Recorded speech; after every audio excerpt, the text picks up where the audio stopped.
adını evladımı koyup, belesi adını evladımı koyup, necə ki özgenin nefesini duyup, evlenip arvadın sözüne uyup, atasın anasını atan görmüşəm. Allah Teala qəddinizi əyməsin. Amin inşallah. Allah Teala qəddinizi əyməsin. Dostu değil dostun qədrin bilməsin. Ay qardaşlar, ay dostlar, xətrinizə dəyməsin. O qədər dostlardan yalan görmüşəm. Analar olsa da həsrətdən xəstə, analar olsa da həsrətdən xəstə, övladın gözləyir o son nəfəsdə, qeyrətin üstündə bağlı qəfəsdə, ömürlük türmədə yatan görmüşəm. Mən belə oğullar kalan görmüşəm. Mən belə oğullar kalan görmüşəm. Kim deyir zəhmətin dammalıyıq biz,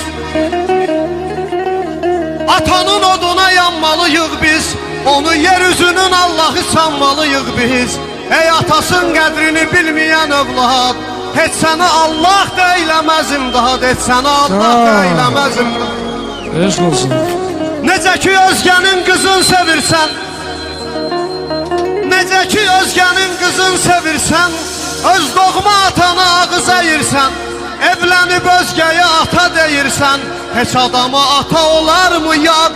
Ey atasın qədrini bilməyən övlad, heç sənə Allah da eyləməz imdad.